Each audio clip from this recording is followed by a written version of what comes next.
What's up, hybrids? Welcome back to another episode of the Phantom Hybrid Podcast. This is Hanako, and I'm here with Anthony, and we are discussing House of the Dragon, Episode 9. And we've had a little time to sit and marinate on this. We've been doing some things, going to Walking Dead conventions and, you know, going on cruises, or at least I have. So so we've been kind of struggling to get everybody's schedule on sync, but we are here now. We are talking about episode 9. Oh, the king is dead. And King is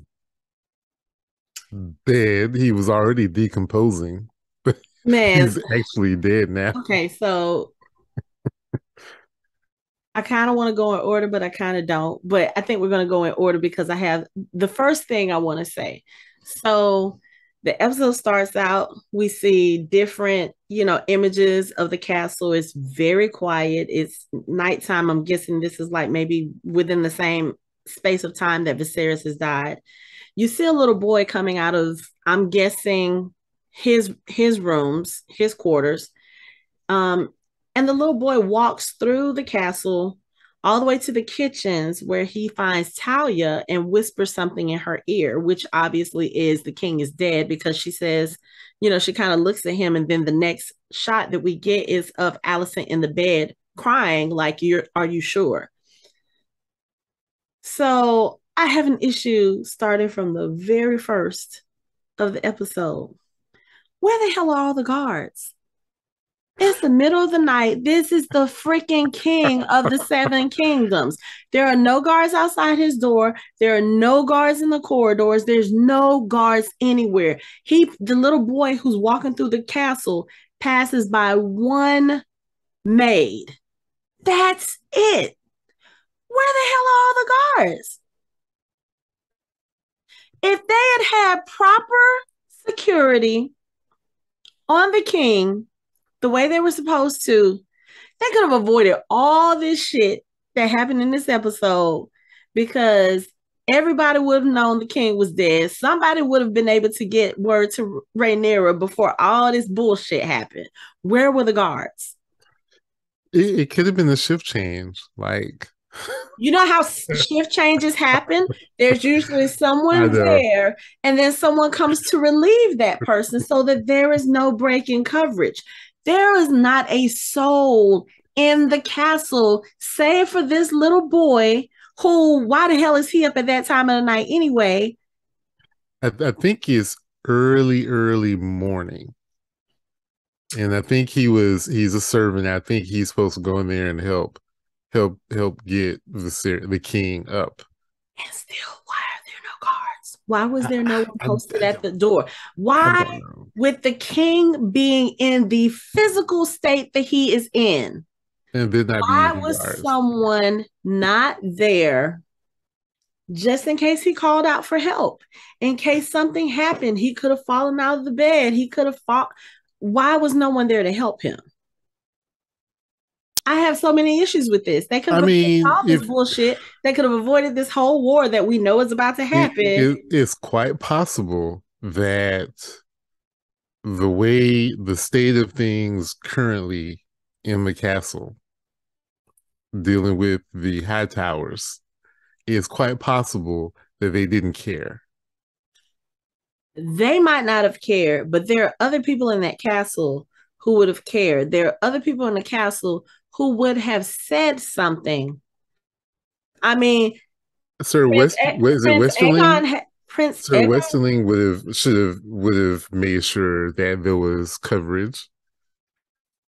Prince Aegon had someone who was supposed to, guard him. The Queen has Sir Kristen, so why not the King? Why is the King Yeah. left utterly alone, like completely alone? I have major problems with it. I realize it doesn't matter now because he's dead, but I think it's possible that they just the director and the editor and all that, they probably were trying to set a mood and a tone, and they didn't think about people thinking about there were no guards. You know what I mean? I don't think that thought crossed their mind. Other than that, the only other reason I could think of is it was intentional, but I doubt that because, like you said, there are too many people with a vested interest in him as king who would just be like, oh, whatever. Especially, is it Westerling? Mm-hmm. Yeah, the commander. No, this would be unacceptable. Right. I mean, they had guards outside of Princess Rhaenys' rooms. Yeah, yeah, So why not the king? The king of the yeah. fucking seven kingdoms. I think they were just trying to set a mood and a tone, and just didn't. They didn't think about it. Are we gonna have to do a separate episode about the things that they don't think about in the show? Not just this show, but Game of Thrones in general, when it comes to things on screen. Doesn't it No, seem but like they sometimes rush through some of the stuff they're trying to do? Like maybe they be pressed for time and they're just trying to get it done because it costs so much. This production costs a lot, and and and time is money. and I understand that, but I guess if you're putting so much time and money into the show, do it right. That's why we have Starbucks coffee cups laying around and Again, water whole bottles. episode about things that they do wrong. But okay, we're gonna move on. I just wanted to make sure that everybody understood. I was very, very bothered by this. How is it that the king has no security? Anyway, so yes, Alicent finds out that the king is dead. She goes to speak with her father while Talia starts lighting candles in the windows. And I was like, I've seen that before. Mm-hmm. When Sansa was trying to let you know, what Brienne, uh-huh. yeah. She was trying to let Brienne know that, hey, I need some help. Anyway, so Alicent goes to her father and he asks her who knows, and she names off, Talia, a few of the servants. And then she tells him, she drops the big bombshell. I saw him last night just before he died, and he confessed to me that he wanted Aegon to be king. Even Otto was looking at her like, what? What? And it was just the thing that made me think about this whole episode. Yes, she keeps telling people that this is what Viserys told her. Otto looked at her to the point where she was like, it's the truth. Lord Beesbury was like, I have known this man longer than any of y'all in here. And you cannot tell me that he's going to confess this on his deathbed to one person without a witness.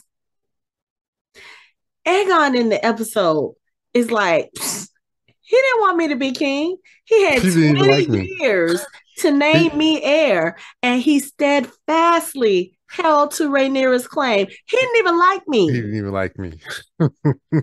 Why? Why would he want me to be king? That Everybody is sitting here doubting this, except for probably the only other person who really knew him best. Alicent, come on now. who did you and I already have this conversation? Where like it the man had not changed his mind for 20 years. Not once. Not once. Not even We came close to it. even like looking at what happened with the Driftmark succession thing, when he went there, he was like, why are we even here? He's like, I said this This is once. I don't need to repeat myself. the same situation. Like I didn't change my mind. Like I would have at some point. No, he's the king. He doesn't have to reiterate the point. I Right. made a decision. The decision stands. Period. And I mean, I want to give her a little the benefit of the doubt because I see what they're doing with her character in the show, especially the last couple of episodes. They are playing her a little bit on the sympathetic side. What we've read in the books has basically been like she was just this person who was just so dead set on her son becoming king by any and all means necessary. And we see that in this episode, that's not necessarily the case. She's doing it because she thinks this is what her husband wanted, but she has reservations about it, especially when they go before the small council and they let them know that he is dead. And immediately, it's like everybody took like 20 seconds to process it. Nobody's face changed. Nobody, there was like no reaction to his death. I guess because they've been expecting it for some time. I mean, if you look at the way Viserys looked in the last episode, we kind of saw it coming. Mm-hmm. But the fact that they didn't even let it sit for 20 seconds, and then Jason Lannister is like, oh, so we can go ahead and move forward with our plans? Yes. So there are two guards in the King's Guard that are still loyal to Daemon. We would need to have them removed. Lord Lannister, oh yeah, the treasury will be split and everything. And Alicent is sitting here looking at them because at first, when Otto is telling them about the king's death, she's not looking at them. And if you notice, she's picking at her fingers again. She's sitting there nervous, and when they start talking about it and going on with the conversation, like there's no break in the conversation, she is looking up and she is looking around like, hold up, so you guys already had a plan to install my son and didn't tell me. And it was that whole plausible deniability. Well, we didn't think we needed to burden you with the details. And she's sitting there listening to them do all of this stuff and say all of this stuff about what they're going to do to take this throne. And she's the one who asks, what about Rhaenyra? And they're like, oh, she can't remain free. She's going to have to be locked up. And then Otto, he kind of suggests that, yeah, if she remains free, she's going to end up calling banners to her, and then there will be war. And then they start talking about, oh, well, yeah, maybe she needs to die, or at least Alicent says, so you mean to kill her? And they're like, well, that probably would be the best solution. And this upsets her. Yeah. Otto and the maester, they're trying to tell her this is the best solution. She was like, you are not going to sit here and try to tell me that Viserys would have wanted this for his daughter. He loved her. You will not deny that. She was like, this is not what he would have wanted. Yeah, but he also and he wouldn't have changed his mind in that way, knowing that it would put her in harm's way. Like, no, he would have anticipated that if he were to be thinking about changing his mind, which we know he wasn't. And it is hilarious how they're like, yeah, so we can go ahead and they've already planned for this. They have a whole plan in place, thing, right? This is the thing. I truly believe that they have this plan in place, regardless of whether he changed his mind or not. Like, definitely. As soon as he died, they were going to put their plan in place, regardless. Like Rhaenyra could have been there in the castle, and they would have locked her door and put their plan in place.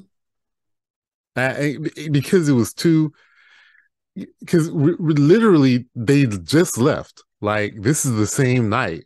This is the morning of the party. So Daemon and her and the kids, they left already, like within hours.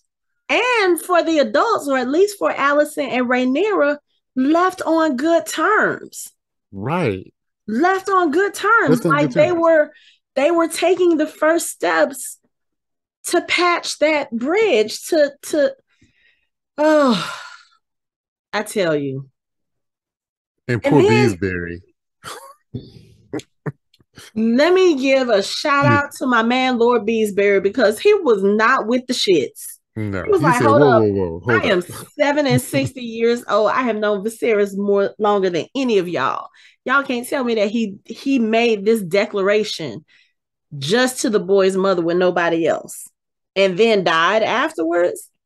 Oh, I was like, oh, you basically sitting there accusing somebody like, oh, how convenient that is that he would have said this to her and then died. And then again, like I said, no guards around, nobody else around, no Lord Confessor for the king, none of that. And so I can't think of what old boy's name is over on the to the queen's left. He was like, so which one of us are you accusing of regicide? He was like, I don't care if it was one of you. I don't care if it was all of you. I will not stand for this. This is treason. Right. Then here come old. Technically, it is treason It is because very much they, so. to them, they don't know they don't know whether she's telling the truth or not. You know what I mean? And you can question her in that way because everyone's going to question it. The entire kingdom would question it. Yes. Like he said that all the lords would be like, he said, they'd be like Beesbury. He said this, and you were the only person to hear it, and he immediately died. And you even That see that sounds with the way that they handle things throughout the rest of the episode. Like the lords and ladies that are already there, they bring them to the throne room, and he's like, "Oh yeah, this is what Viserys says. So you guys are now going to swear your allegiance to Aegon." And you notice some people bent the knee. Those are probably the people who were on the fence anyway. And then you had some people who were like, "I'm not bending the knee. I'm not an oath breaker." One guy was like, "Let me go talk this over with my house," and he was like, "You can't leave until you swear obeisance." Really, y'all just gonna force this out of people, Yeah, man? this is in effect a coup. Well, not really a coup. It's Mutiny, a usurpation. coup, whatever. It's everything. Yes. Usurpation. Supplication, whatever it is, they are doing it. And poor Lord Beesbury, he is the only person in that room who is like, "I'm not with this." Then here comes Sir Kristen Cole's old murdering ass. Again, I do not understand how he still is a white cloak, how he still has his position.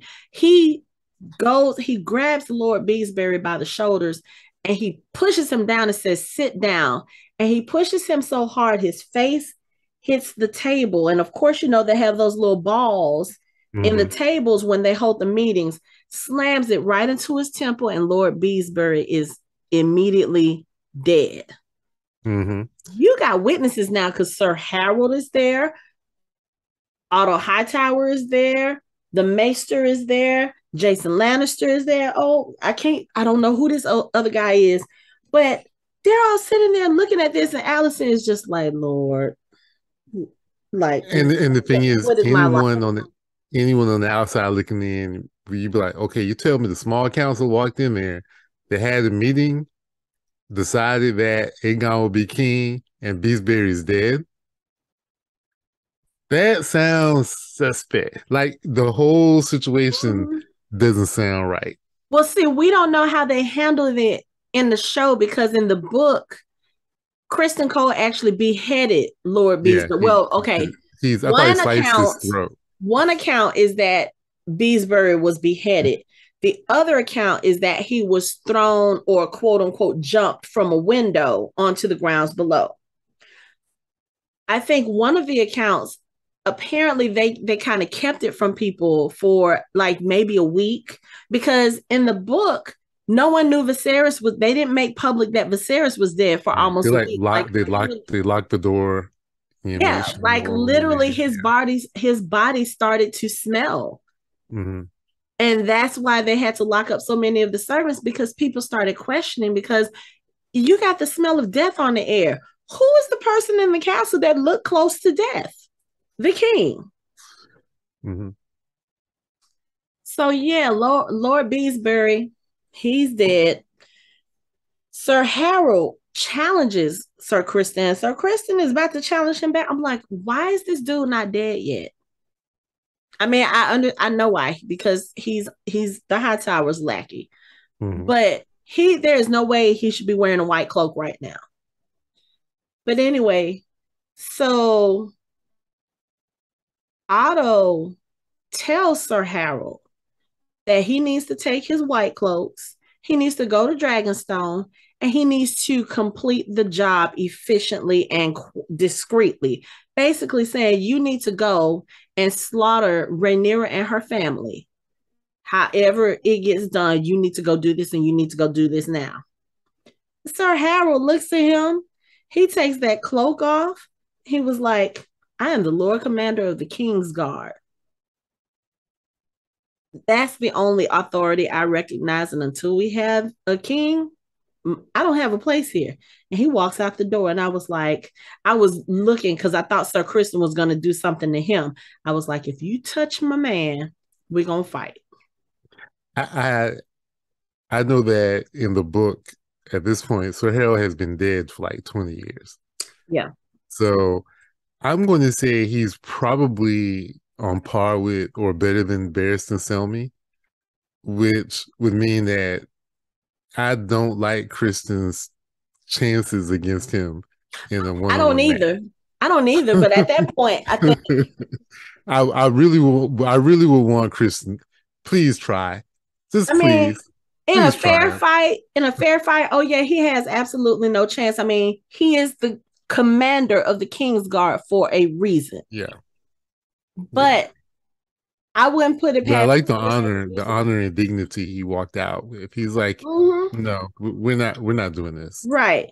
But that's what I'm saying. So Kristen, I wouldn't put it past him to do a sneak attack, to attack him from behind, that sort of thing. So I wouldn't be surprised. But yeah, so Sir Harold quits the Kingsguard, and the dude whose name I can't remember, I forgot. He said something because Alicent is still trying to wrap her brain around the fact that they're planning to kill Rhaenyra, and she said something to him, and he said something back, and she was like, "You open your mouth again, I'm gonna send you to the wall." I was like, "Oh, she done had about enough of him." But at the time, I think she's also, I feel like she's trying to find a way out of this because again, she knows that's not what Viserys would have wanted. And that definitely would cause some kind of war because even if Rhaenyra is killed, there are going to people who backed her who may be like, "Oh, y'all stole this throne and y'all killed her. Okay, yeah, let's kind of see if we can right this wrong." But at some point, she realizes there really isn't much she can do because now she doesn't even technically have the power to do anything now. I in a different universe, Alicent would have seen Viserys's death as a way out of the prison she's been in. And Rhaenys says as much when she goes to her later. We'll get to that. But I'm saying she could have taken that and been like, take your kids, take your grandchildren, go back to Old Town, and be She like, we're gonna get a country estate, and Rhaenyra can have the throne, and y'all can have all this stuff, and we're just gonna be over here chilling in the Reach. The only way she would have been able to do that is if her father had preceded Viserys in death. Yeah. Because there is no way Otto Hightower is gonna let that happen, especially when he whored his daughter out to the king in the first place, just for this particular reason. Give him some sons so the son will be the king and we will elevate ourselves higher than, I mean, because yeah. Yeah, but we see later she does show a little chutzpah. She does show a little metal and a little steel when it comes to him later. Yeah. So Because because she really sticking to her guns about the Rhaenyra thing. She does not want Rhaenyra killed. Period. So she's sticking to her guns on that. Right. But also, I think that little conversation she had with Rhaenys kind of put that in her too, because she's sitting here trying to be like, yeah, we will never rule, but we can gently guide the men who do. And Rhaenys is like, you're just trying to do all of this so that you can kind of get a peek out of your prison window and see what's going on. She was like, you are still beholden to your husband, to your father, to your son. And then we see also in this episode to Lord Larys. She is surrounded by men who do not have her best interests at heart. They're all greedy. They all want what they want, which is Aegon on the king, so they can all be elevated and everything. And she just wants a peaceful. I mean, she was Viserys's wife. What was it that Otto called him? Viserys the Peaceful. Yeah. She does not want any of this. She even says as much later on. She was like, when she talks to Rhaenys, she says something about we need to guide the men towards peace. Yeah, and Rhaenys is trying to tell her you're being exploited by all the men you're surrounded by. They're all exploiting you. Yeah. All of them. And I don't know why, but it feels like Alicent never, well, I won't say she never realized it. I think maybe she realized it, but she ignored it because what could she do?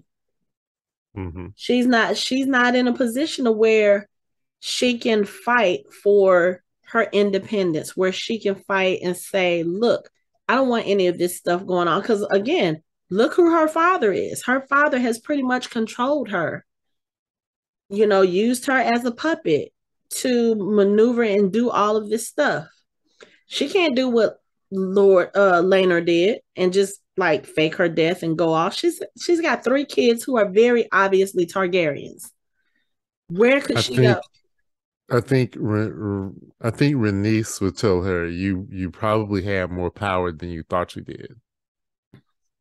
She could have. You could have you had a lot more power than you thought you did, but Mm-hmm. yet you let the men do because she was in this situation at such a young age. Mm-hmm. Like it wasn't like she lived a life, or even like the Emma who preceded her, who probably ruled with more authority or had more leeway or more sway with Viserys.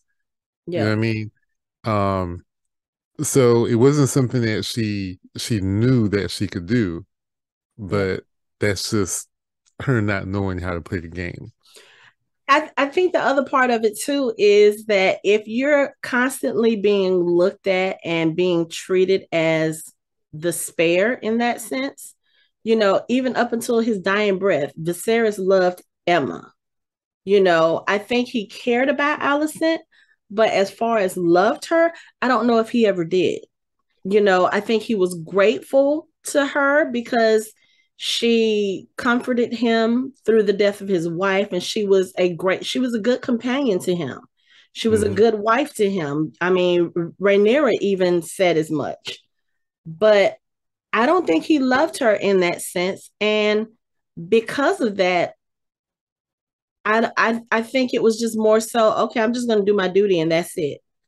you know I mean, he even called her Emma's name at one point during Lena's During the funeral. funeral, yeah. So I think for her, maybe it was just, okay, you know what, let me do what I'm supposed to do. And she never thought about looking forward, because as far as she was concerned, he wanted Rhaenyra on the throne, and that was what he said, and that was what was going to be. And I think she was naive in thinking that once Viserys passed, her father would honor those wishes. I mean, we see they already had a plan, and even when Jason said something, he said, so am I to assume that we can now move forward with our long laid plans with the king's blessing? Y'all were gonna do it regardless. Mm-hmm. They were. They And were gonna she do was it no so matter what. naive that she had no clue. She had no clue. She met with the small council every day, every week in the king's stead, had no clue that they were plotting behind her. Technically speaking, that's treason. If she really wanted to, she could have her dad's head on a pike. Mm-hmm. If it were Cersei, They'd be on the pike. but I don't know, because Tywin kind of ruled in a with the iron hand in that sense too, up until a certain point. Up until Cersei also was like, oh yeah, so you think you're this, you think you're that. Oh, let me tell you, yeah. So this whole Lannister legacy that you think you have, yeah, no, it's not good. Also, let me tell you, I'm also sleeping with my brother. How about that?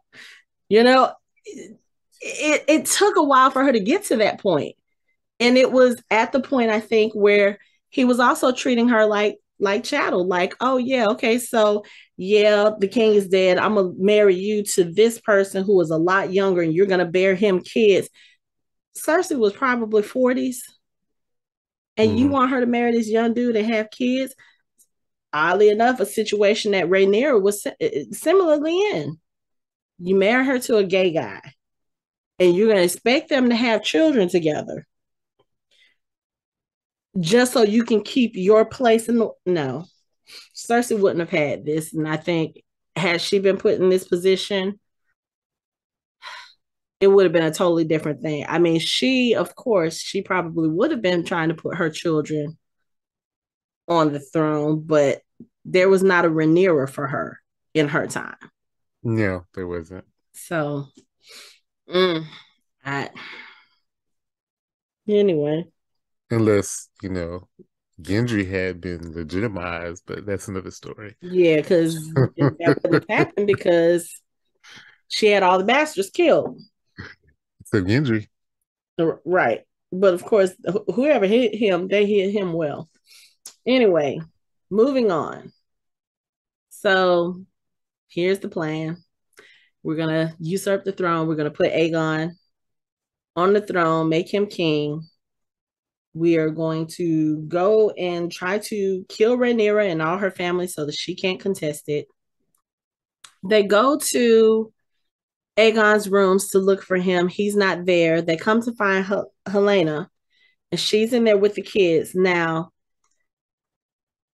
I've started paying a little more attention to the stuff that Helena says Mm-hmm. because the things that she says tend to come true in whatever weird way. And as she's in there with her kids and they come in, she's telling the nanny, she says, "It is our fate, I think, to crave always what is given to another. If one possesses a thing, the other will take it away." And the nanny is just like, "Yes, princess, like, I have no idea what you're talking about. Okay, but okay." And then right after that, her mother and grandfather walk in the room looking for Aegon. And I'm like, she always says the right thing at the right time. You know what I'm saying? Because she's Mm-hmm. literally talking about the throne right there. Mm-hmm. I was like, okay, so what other nuggets of wisdom is she going to speak in this episode? Well, anyway, we'll get to that in a minute. So, of course, they're looking for Aegon and they're like, "Where is he?" She's like, "Not here." Like the most obvious answer. Right. And Look Otto is around. like, He's not "We here. went to his rooms and he's not there." She's looking at him like, "Didn't I just say he ain't here? Like, why do I care where he is?" And she realizes that something has happened. She asks her mother what's happened. Alicent sits next to her, and the first two words she says is "your father." And then Helena says, "There's a beast beneath the boards." Her mother's like, she thinks this is just one of her ramblings, and she tries to comfort her. She was like, "There is a beast beneath the boards." I'm like, okay, so what does she mean about that? And then here comes Aemon. And Aemon is, I will say this. In this episode, I was very intrigued with his character because he walks in and he immediately looks like, okay, he walks in, he knows what's happened, he can tell what's happened. And there's kind of like a mixture of sadness and I won't say happy. I won't say happiness. I don't think he was happy that his father was dead, but it was like sadness and also resignation, I guess, because he's like, damn, now this means my brother is king. You know what I'm saying? Like he's Mm-hmm. dreading this. And we see this throughout the episode because as he's talking about Aegon and his behavior and the way he acts and the way he kind of shuns, he doesn't want to be king and just the things that we see and learn about Aegon in this episode, it's clear that Aemon is kind of like, he shouldn't be the king, I should. I'm the one who studies. I'm the one who trains. I'm the one who does what a ruler should do, or I behave in the And, way that an heir should. and I have the biggest dragon in the world. And I have the biggest dragon in the world. Of course, we can't forget that. But it's like, I feel like he was sad in the sense that his father was gone, even though we never really saw Viserys have much of a relationship with them. Still, that's your dad, you know.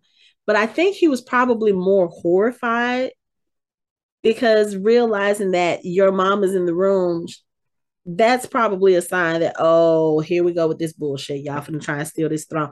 Y'all finna try and put him on the throne? Really? And I felt like I could see the irritation in his Mm-hmm. face just a little bit.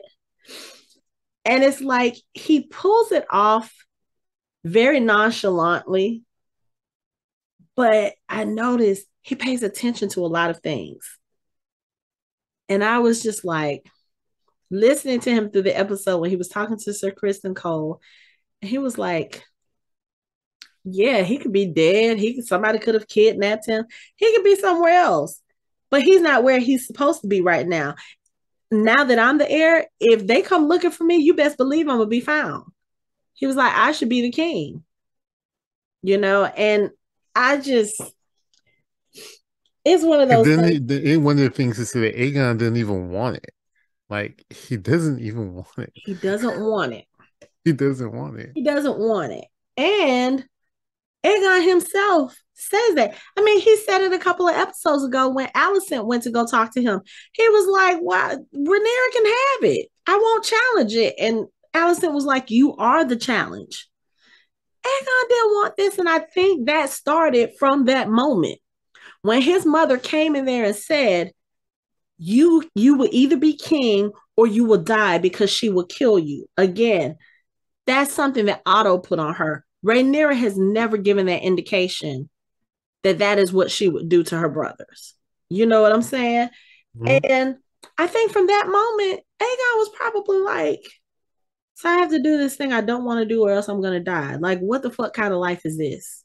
Yeah, let me go just do whatever the fuck I want to do because Yeah, I was gonna say he got a YOLO until he becomes king. He can't do it no more. right. He's like, Mm. let me go do whatever it is I want to do because I'm not going to be able to do it. And we see he has been doing quite a bit, starting with the Street of Silk and then going towards more Fight Club. Well, it's like the it's the cockfighting yes, it's like but junior with version of kids. cockfighting. You have kids in a ring where their teeth and their nails have been sharpened and they're fighting each other to the death.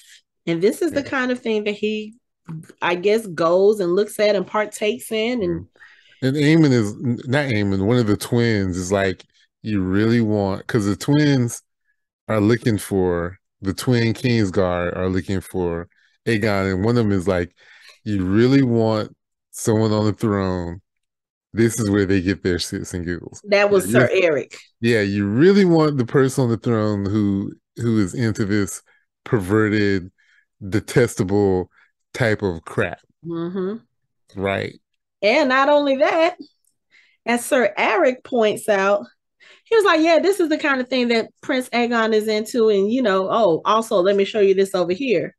And Yeah. there's a little silver haired boy up under the stands. And Eric is like, is that his bastard? And Sir Eric is like, oh yeah, one of many One of probably. many. But I find it interesting. So we're gonna get a little bit into book discussion right here. How far in the book are you as far as the story? I started at the beginning of the Okay. book, so I haven't gotten to any of this yet. But I do know in the book he has bastards, Mm-hmm. So a, there's a one girl and a boy, right? At least two. at least. Yeah, at least two. So I think this is one that is gonna have a prominent role towards the end of the Dance of Dragons. I believe that may be this child here. But I was Hmm. sitting here thinking, like, technically speaking, he's sitting up under some boards too. He could be So, the beast beneath the right. boards. So that's what I was wondering. I was like, so is it the dragon like we find out later on, what happens? Or is it this child? I was like, It could be both. You know how prophecies and seeings work. that's true. And I And mean, doesn't she say it twice? Or does she just say it once? she says it once at the beginning, and then during the coronation, I believe she says it again. Yeah. But yeah, so the child is an interesting thing. And then, of course, while they're there in the pit, a young lady comes up to them and she's like, "Hey, I can take you guys to Prince Aegon." And they're looking at her like, "What do you mean?" She was like, "Oh, yeah, my master, I know somebody who knows where he is. You might want to see what the white worm has to say." And she walks off. They follow her. Now, on the other hand, the twins are looking for Prince Aegon for Otto. Mm-hmm. Alicent has sent Sir Kristen to look for him, and Aemon has tagged along with him. Now, this is the interesting thing about this. So, when Alicent walks up to Sir Kristen to ask him to go find Aegon, she says this thing where she was like, what did she say? "I trust in your feelings for me as a princess or as a queen or something like that." And I was like, so is she using whatever, it's obvious Sir Kristen has an unnatural attachment to her in a sense. I mean, Unnatural. I'm just saying he has killed Uh-huh. twice for her already. Yes. Mm-hmm. And he can't have a family. He can't be with a woman. And the one time he was with a woman, that just kind of broke his heart because he wanted her to run away with him and she refused. So I'm like, okay, is he harboring like this secret crush towards the queen now? And she's calling it in like, okay, yeah, so I know how you feel about me as your queen. I was like, nah, something's fishy about that. Wait. You don't think for a second that he has already hit it? Because I'm almost certain he has. I don't think he has. I wouldn't be. I'm not. I wouldn't be surprised. I would be surprised if he hadn't. Like there No, had to because be a he is. moment where, come on now, Because this no, girl. because he is such a prude.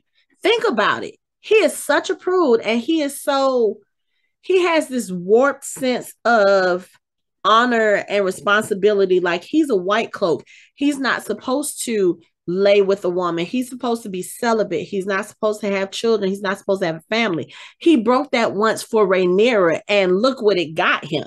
So I think he would be like, "Oh no, I'm not falling for that trap again. I'm not gonna be somebody's boy toy just for them to treat." I don't think he would be down for that.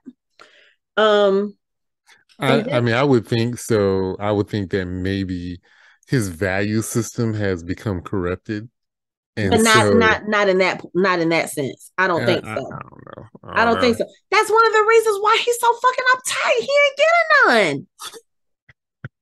Come on now. He would Well, not be that uptight if he no, he is sexually repressed. I do truly believe that.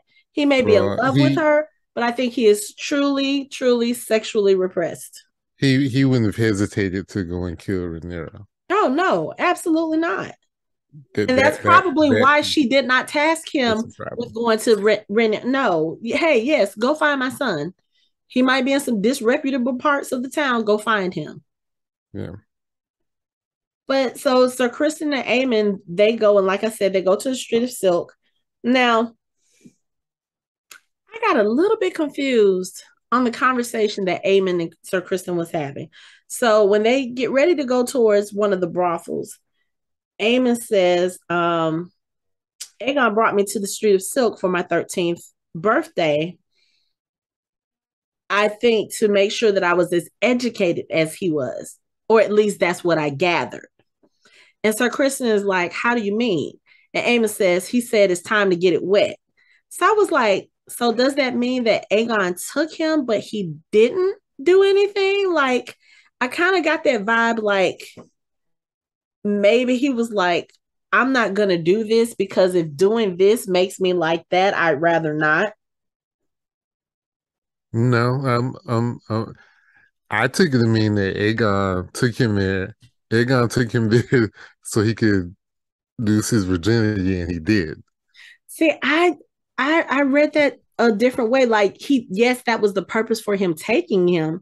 But when he said, or he brought me to the Street of Silk when I was 13 so that I could be as educated as him, or so or so that's what I thought, or that's what I assumed he meant, or something.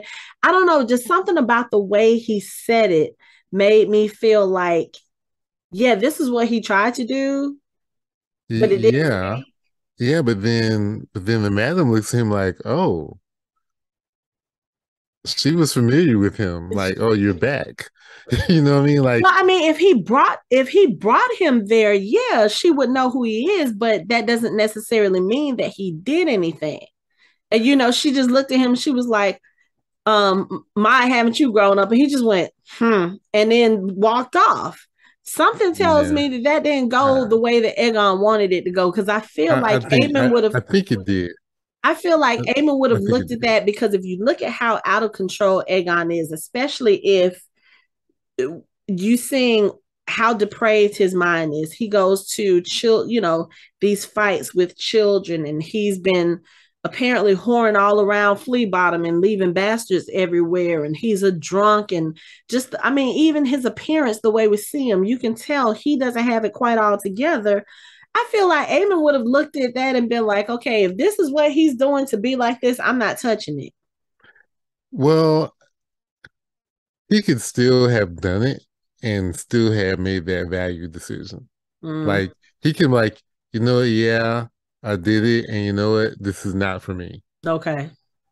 That's what I took it to mean Yeah. because I saw shame in his look when she said something to him. That Yeah. was like a look of, oh yeah, I remember what happened, and no, yeah, no, Right. you know what I mean? Like, yeah, he walked away from that because maybe he walked away then, but he did something.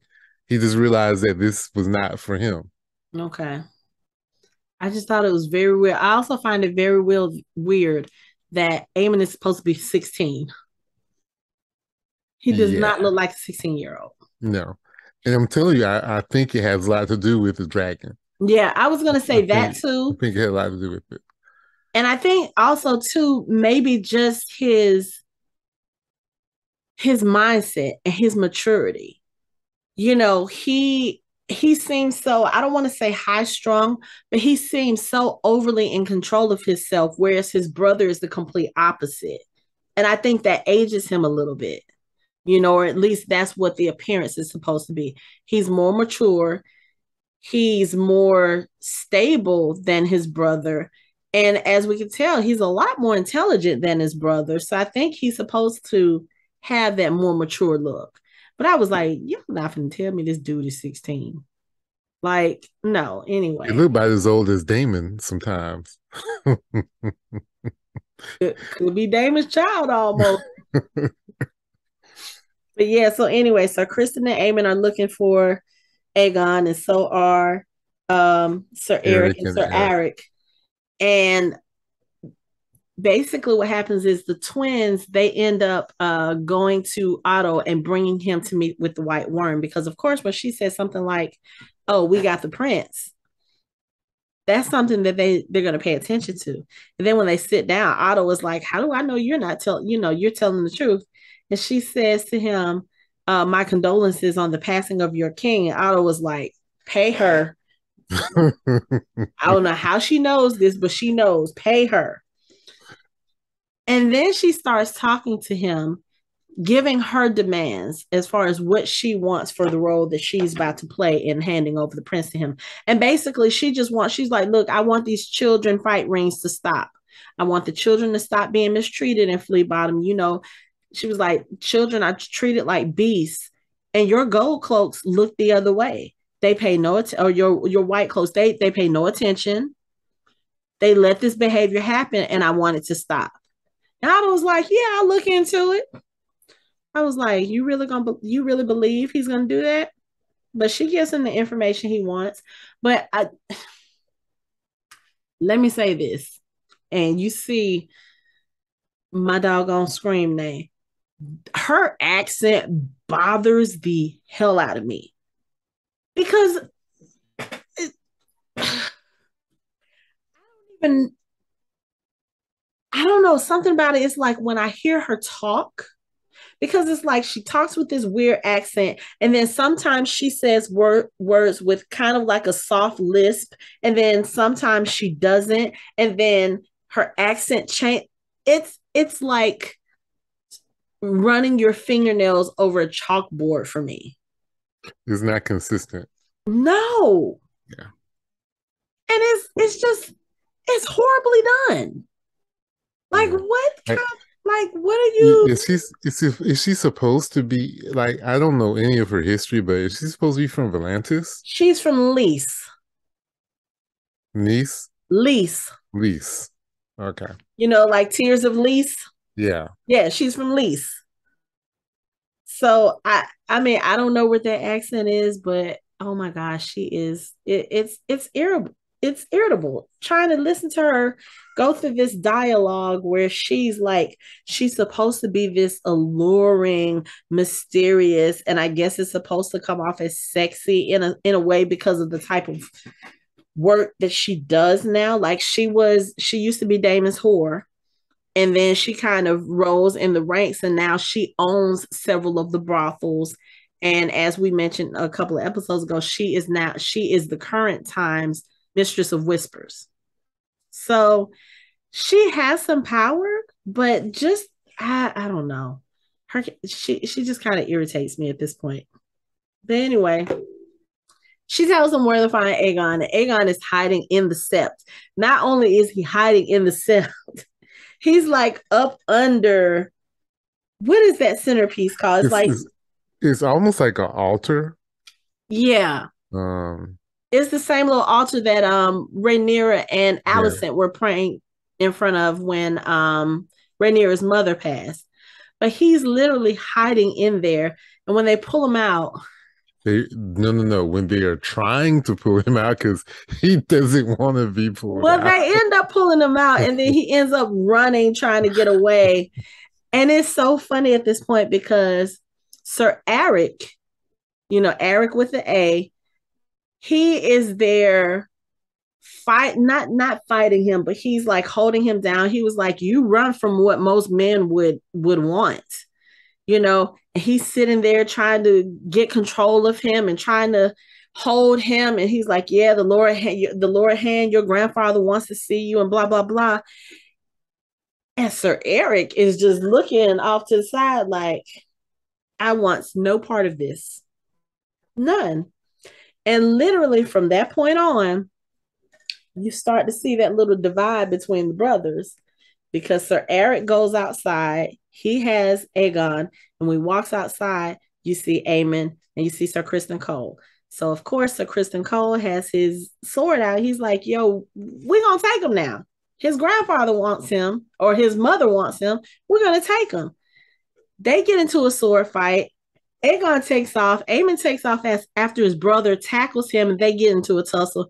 Sir Eric is up on the balcony just looking like, yeah, I'm My not for name it. ain't Benny and I ain't in it.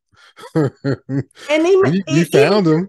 Yeah. And even Sir Criston Cole says, so your brother's not going to help you? And Eric is just sitting there looking at everything. Aegon is down there screaming to everyone in the streets, basically, because you're screaming at your brother. Everybody can hear you.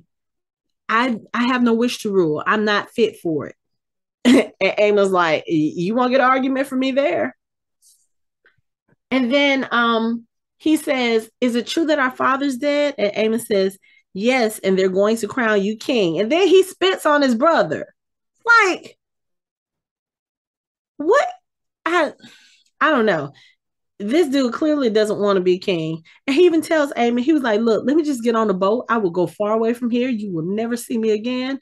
And you can tell Aemon is looking like, yeah, That's not a bad idea. that'll work.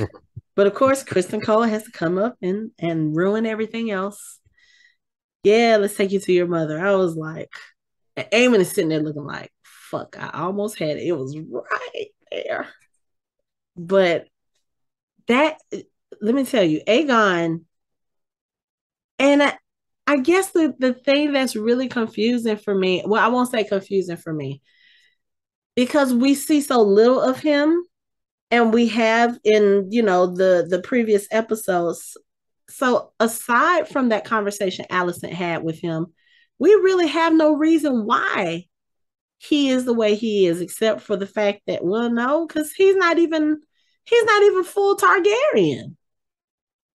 He's Targaryen and Hightower. So it can't be that whole inbreeding, messing with your mind thing, Mm-mm. because he's half Targaryen. I think it was just a lack of nurturing, and I don't know. Because he But really there's don't something want. wrong. But there's something like even Helena has something off with her too.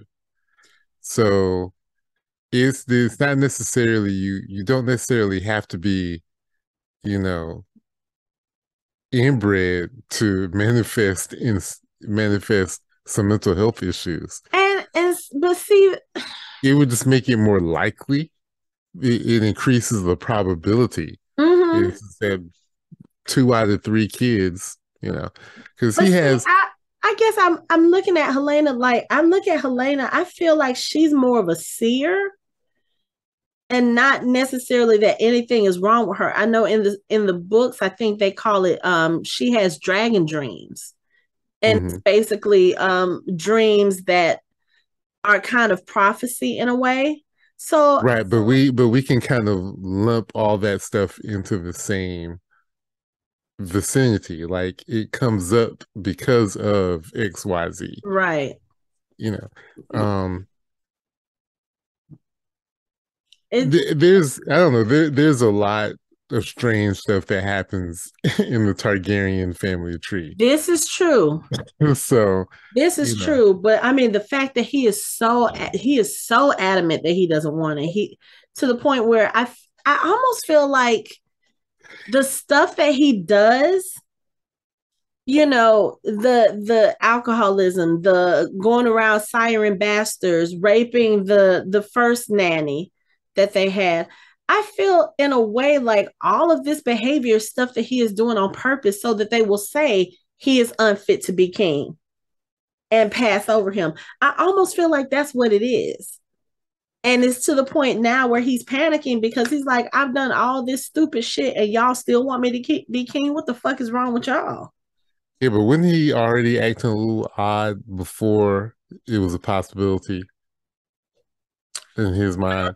Like when he was jacking off out of the window, I don't that know if was I would consider that odd because that's I mean, granted, maybe not standing on the window ledge, but I mean oh, okay. that's behavior That all part. teenage boys do. I think that the thing Uh, about him being in the wait.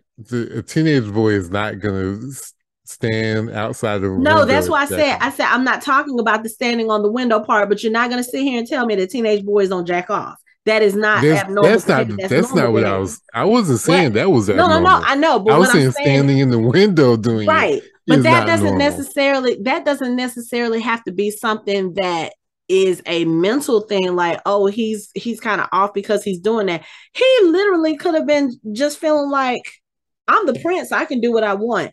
People who are in power, they do stupid things sometimes just because they can. That could have been him. I won't say that that was something that was like, oh yeah, he's a bit touched in the head. No, he felt like jacking off, and he was probably just like, oh, fuck these people anyway. I I mean, it could mean, happen. we could we're not we could spend an hour on this, so No, we're we are not. not. We absolutely will But not. there is a sliding scale Yeah. of this type Mhm. of stuff. So his sister may be up here, the Mad King may be way up here. He might be down here somewhere. It's just that, an Aemon is almost a psychopath. So they're all on the scale of See, of that stuff. So you say he's almost a psychopath right now, and I'm gonna be honest. Up to this point, we really haven't seen any behavior that would really point in that direction. He hasn't acted irrationally in anything. He's mouthed off a couple of times. We've seen that he has become a great fighter, or at least he trains very well, but we know that was a result of him being bullied. That doesn't necessarily mean he is a psychopath. He's just I didn't say he was a psychopath. well, you said he's showing Close. signs of it or close to Well, it. And I don't think that's the case. well, I actually, think that's how psychopath. we're He's not necessarily a psychopath, more of sociopath. I wouldn't say. but again, what have we seen that would make you go towards that? Indifference to other people's feelings. That and that slight bit of narcissism is typical of a sociopath. And there are people who are famous, who are popular, who are sociopaths. It's not necessarily a bad thing. It's just this how he operates. There's not anything inherently wrong about being a sociopath. Some Say, of our presidents and a lot of CEOs, a lot of important people are sociopaths. It's just there's a sort of an indifference to your actions affecting other people's feelings and not caring about the result of those things. but again, I Like don't feel like that. about to bash in your nephew's head because you're upset about, some stuff.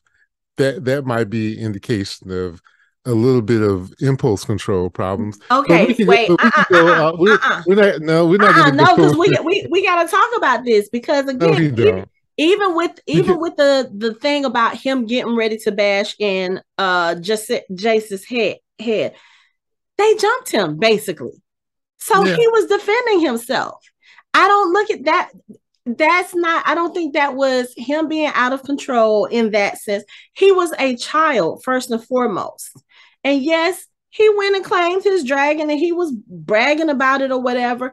I don't think I don't think his character is that of, oh, I'm going to say something or do something to people and I don't care how they feel about it. He very much cares how they feel about it. And he's doing it as almost like a defense mechanism because this is a child who was bullied. This is a child who felt less than because he claimed the dragon later than his siblings did. Even his younger sister had a dragon and he didn't at the time. You know what I'm saying? This is a person who felt unloved, as we see probably all of Viserys's other children do. He felt unloved. He was bullied. And then during this moment of, hey, this is what I did, he gets into a fight with not just one, but four of his cousins or four of his family members. They jump him. He had to defend himself. And from that point on, especially with him losing an eye, he was probably like, oh, I'm never going to put myself in that position again, or I'm never going to let myself be in that position again. I don't look at that as something bordering on, or having any indication of him having any mental health issues. This is a person who is defensive because of the world and the way that he has been brought up in. And he's just like, okay, I'm going to train really hard. I'm going to study real hard. I'm going to make sure that no one can say anything negative about me. And he does have an air of superiority about him, but it's because I feel like he knows he's better than the rest of them. And that's just how that's how he feels. It's like he's overcompensating for the lack of from his brother. But I don't think there's anything pointing to sociopath, psychopath, anything with him. Now, I would say it maybe more so for book him, but that's only because I know where the story is going. But right here in this moment, if we're just going by the show, he hasn't exhibited any kind of behavior that would make me I will say that a lot of the things that you use to defend him are a lot of the markers that would indicate a person who would be on the path to being a sociopath. Like all those things add up to a person being in the position to at least indicate that they could be a sociopath as an adult. So, like I said, we can go back and forth about this. And, the harder the more you defend him and the things that he does and the actions that he takes and the things that motivate him are the things that would indicate a person who would be on the way to being a sociopath. And I'm not saying that is a bad thing because people can be functioning sociopaths it's not necessarily uh, mental health is mental health. Like he could be perfectly fine and be a sociopath. There are a lot of people who are perfectly fine and are sociopaths. They don't go around murdering people. Mm-hmm. And we haven't seen him just outright murder someone. No. We haven't seen him do that. Mm-mm. There are a lot of sociopaths who don't murder people. I'm just saying that there are things that add up in a person's personality that either through how they were raised or their genetics would lead him to be a certain way that may not be what a normal person under those same circumstances would do. You know what I mean? So, yeah, it may not be a sociopath, but then I can make an argument that he could be a sociopath. It Mm. could go either way. I guess I just because But it's easy to want to defend him when you hear mental health, and I don't want people to think that I'm saying that that was a bad thing, because he could be a sociopath and be fine. That's the same thing with Damon. Damon has some issues and he's perfectly fine. You know, nah, and in the Damon show, is not perfectly fine. Damon We is have a fine. whole other Damon's conversation about that. perfectly fine. We have a whole nother conversation about that because he has some narcissism in him too. But Yes, but most he's also people, murdered and done so gleefully, so that there is a difference in he that. does, but the thing is, he always has a purpose. His murders are not random and excessive. He has a objective in his murdering. If you could It say it's doesn't not, justify the murder. yeah. Well, Just it depends on your perspective. Like his murder of Vayman was justified. Like he was clearly given permission by the king to do such a thing. the king It wanted was his a tongue sanctioned. out his head. There is He a told him difference. he could keep his tongue. You can still live with your tongue cut out. You cannot live with the upper half of your head cut off. There is a difference. Okay, well, I mean, we could go argue about it, but was it not treason?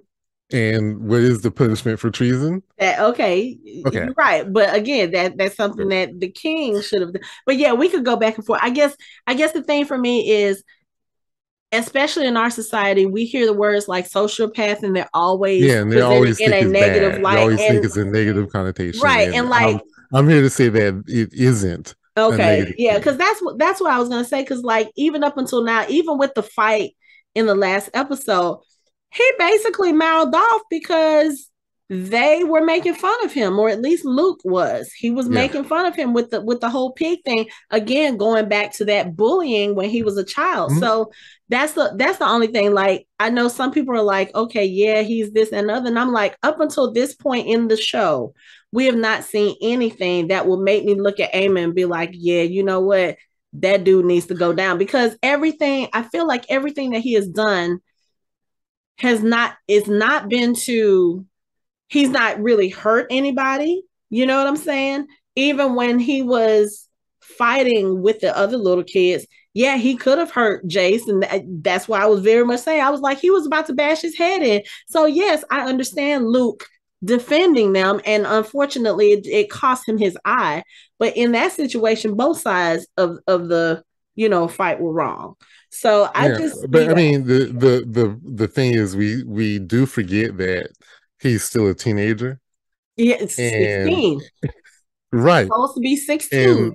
most adolescents and teenagers are going to, if you give them a test, assessment, they're going to assess narcissists and sociopaths, Okay. because that's just what hormones do to you.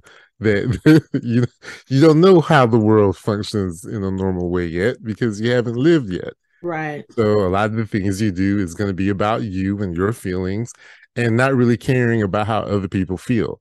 Mm-hmm. All I was saying is, yeah, he may score on that scale too, because he he he doesn't seem to be as sensitive about other people's feelings as he is about his own feelings. Okay. I will say Yeah, that. because But I his mean, his his again, response to, there are a lot of ways you can deal with bullying, and there's a mhm. lot of ways you are clearly a superior individual over your nephews. Mm. Clearly. Mm-hmm. You know this. Everybody knows this. Right. So there was really no reason to insult them. Mm-hmm. Okay, so yeah, Luke laughed when the pig came out. Mm-hmm. What can Luke do to you? Right. Absolutely nothing Well, at that point, other Luke than was in the laugh. line of succession, and he wasn't. No, well, So, at that moment, mm-hmm. but he's not thinking about the line of succession. He's thinking about him laughing at him and reliving that moment he was being bullied, even though at this moment he could take Luke's face and plaster it all over the room, and the only person who could stop him would either be Christian Cole or Damon. Mm-hmm. Those are the only two people in there that could stop him. Mm-hmm. So how was this boy laughing at, giggling, really, because of the pig? Because he was reliving that moment in his head too. Mm-hmm. You were offended, you were hurt, and you decided to insult people, Mm-hmm. knowing that your insult is a problem. You understand what I'm saying? I You could have understand. done a whole lot of other things other than the one thing that could get anyone else murdered or killed for treason. Mm. So Yeah. again, you're not thinking about the consequences of how that affects everyone around you Mm-hmm. because you were offended. That's all I'm saying. It's not necessarily a bad thing. It's just who he is. You know, and all those things that happened to him created him for what he is now. The same reason, we'll talk about this later. What Mm-hmm. happens later? What was that about? That's about your ego. Again, being a narcissist. Mm-hmm. And yeah, shit happens. Oh well, the consequences are gonna be fucked up because you had to be the bigger person. Yeah. We'll talk. You Yeah. could you can't just let shit go. Yeah. I got you. I got you. So we're gonna move on from him for now because I'm sure we're gonna have plenty more to talk about him later on. But going back to the castle. So we talked about Sir Eric and Sir Eric and them kind of starting to diverge in their, in their thought processes.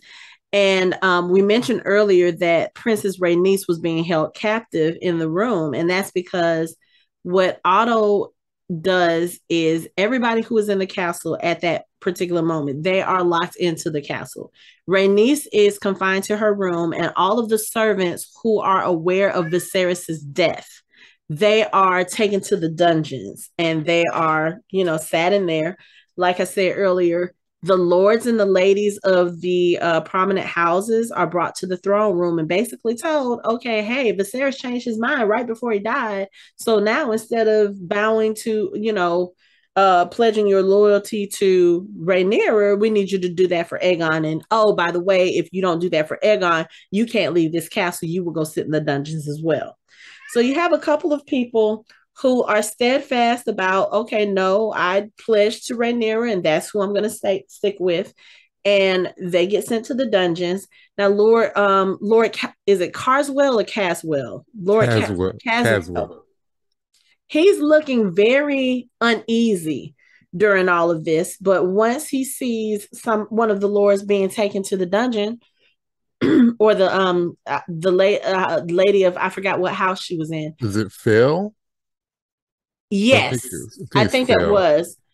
So she's taken to the dungeons because she refuses to change her loyalty. And so at that point, he decides to bend the knee, like he's, pledging fealty to Aegon.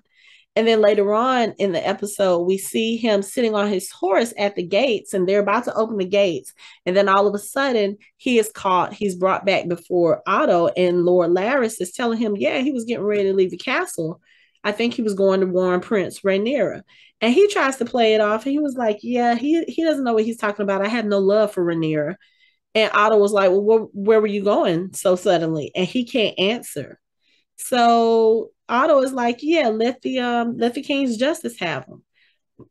And so when Rhaenyra is still in her room, Sir Eric comes to get her. And he was like, come with me, princess. I cannot let this treason stand. So I was like, oh, okay. So he's clearly chosen a side. He's about to help Rhaenys. I said Rhaenyra. Rhaenys. He's about to help Rhaenys get out, and they go out into the city. And while they're passing through the courtyard in the castle, she sees Lord Caswell. He's been hung. So Mm-hmm. it's kind of to that point now where it's like, okay, yeah, so the Hightowers are basically saying you either serve Aegon or you die. So I was like, yeah, this about to be some shit. It's about to be some shit. And they escape into the city. And as they're trying to get out, Rhaenys wants to go back and get her dragon. Yeah, she said, I can't leave Meleese. I can't leave Meleese. I will not leave Meleese. And Eric tells her, you can't go to the dragon pit. They'll be expecting you there. What he failed to tell her was they will be expecting her there because that's where they're doing the fucking coronation for Aegon II. Because they wanted to be in front of thousands. All of King's Landing, All of that's King's what Landing. Alicent said. Everybody needs to see him crowned so that they know that he is the one true king. And this coronation was so funny because you have them basically herding all of the people into the dragon pit. And everybody's sitting there. And of course, Otto Hightower, he makes the announcement that the king is dead. But he left What? us. Hold on. What I realized, I was like, why are they doing this? Why are they rounding people up like cattle to get them there? Like they're literally whipping people and trying to get. And I realized they never announced that there was going to be a coronation. They never announced the king was dead. So people are like, what are we doing? Like they're just rounding everybody up. They have no idea, no clue what the hell is going on. Right. Because there's usually a bit more pomp and circumstance in getting prepared for a coronation. Everyone knows about the coronation. Everyone's excited about the coronation. Mm-hmm. But no. This literally takes place less than 48 hours after Viserys' death. At least Right. that's the way it appears in the show. So, nobody knows that he's dead because I think also what's supposed to happen when the king dies, they're supposed to toll the bells, and they didn't do that. Yeah. So nobody knows that the king is dead. All the people who do know that the king is dead are locked in the dungeon at the Red Keep right now. So nobody knows. Nobody has announced it. And also, I think they wanted to make sure that everybody was in there so that once the word gets out, they can kind of control people instead of, people going out saying something, oh no, Rhaenyra is supposed to be the queen, or they're trying to force the issue basically, like, oh yeah, this is going to be your king. And they're, they're looking out in the crowd like, okay, so who's not clapping, who's not. They're looking for that kind of thing. And it's so funny because even when they start announcing this stuff and when they say the king is dead, people are just kind of looking confused, like, huh?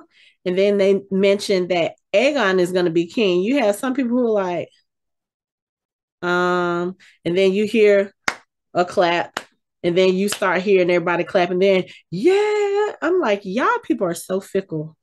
So fickle. Well, but the thing is, like, with the aristocracy doesn't realize is that the peons, for the most part, whoever is at the top didn't change their situation. Not at all. It doesn't really change their situation. They really could care less, who the king is. They may make fun of the king or queen or whatever, but for the most part, whoever is wearing the crown, it doesn't change that I'm still in this shitty hellhole. Right down here in flea bottom. Right, it doesn't change anything. Right. So that's my 2 cents. I forgot where I saw that. I think I saw that in maybe Monty Python and the Holy Holy because those guys, that was funny. But I think there's a scene in there where they're like, yeah, it doesn't really matter who's king, right. It doesn't change what's happening here. Right. And honestly, that's how people feel today in the politics now. Some people didn't feel like whoever's president didn't change what's going on in their lives. And that's why a lot of people don't vote, even though they don't vote. Even though we see that is very much not true. Not true. And I'm here to tell you, you better get out there and vote because It does matter It who's at the does. top. Mm-hmm. Very You much may does. not feel it. It may not feel that way. It may not seem that way, but it does matter. Mm-hmm. It does. But anyway, before we, because I'm watching it in the background and this scene just came up. So before we continue on with the coronation, we gotta talk about this scene with Lord Larys and the Queen. So we finally figured out what his deal is. He subscribes to her OnlyFans page for the feet pictures. And I'm not okay, saying that I know what OnlyFans is. I really don't. I just read about it. so here's the thing too. So everybody has been making the jokes about the foot fetish and stuff. I don't have if you have a foot fetish, that's on you. Good, great. I think the thing that kind of got me about the way it was presented in the show is that so basically Lord Larys comes to the Queen's room, and we've already said something about the fact that he spends a lot of his time in the Queen's rooms. Even Otto mentions it They'll say even in this Otto said episode. something about It it. was like, Yeah. yeah, you've been spending a lot of time with the Queen as of late. And, Larys says there's no reason that that can't benefit you as well. And I was like, what is he talking about? So he goes, I think his idea of benefit and Otto's idea of oh, benefit are two different so things. different, so different. So he goes into the Queen's room, and the Queen, when she hears him, she has this look like, oh my God. She was like, the hours late, Lord Larys. And he was like, yeah, but I think you're going to want to hear what I have to say. And she just has this look of defeat on her face. And this again comes after this conversation she has had with Rhaenys. So then again, you're looking at, oh, here's another man who is just using her to get what he wants. So she sits down and he was like, I think you may want to hear what I have to say. And he looks at her pointedly. She sits down, she takes off her shoes and she puts her feet up on the table. And at first I was like, why is she doing that? And then I looked at the look on his face when he was talking to her. So you know how they say, you know how it is sometimes when men are talking to women with big boobs, they sit there looking, the women are like, excuse me, my face is up here, not down there. That's how I felt this whole scene. Because he's sitting there telling her about the white worm. He was like, there are certain things that are in place, certain lines of communication that are in place throughout the city that, kind of give information to people who shouldn't have the information, and it's gotten by people who shouldn't have that information. He starts talking about the spiders within the walls and that sort of thing. And all the time he's talking, he's just looking at her feet in this most interesting way. And she's just sitting there so defeated. She was like, so you're trying to tell me some of these spiders are in the walls? And he was like, well, and doesn't say anything. She looks, she rolls her eyes, and she takes the stockings off. So now her bare feet are there. And you can see him get a little more animated with his talking. He tells her, yeah, your handmaiden is one of these spies. And she was like, oh, Talia, yeah, da da da da da. So he's telling her all this information while he's looking at her feet. And then he makes mention that he can get rid of this kind of, thing if that's what she wants. So she was like, oh, is this, I take it this is your area of expertise. And he was like, if you want it, if you say it, it's done. And she just looks at him. Now, this is after the conversation she just had where she was fussing at her father about not wanting to kill, not being a weakness. Because he was like, yeah, so yeah, we can kill Rhaenyra and fix all this stuff. And she's like, look, just because I don't want to do this, that doesn't mean I'm weak. So when he says that, she just kind of looks at him. She turns around and she pulls her dress up a little bit more so he can see her full feet, her ankles, and she turns her head.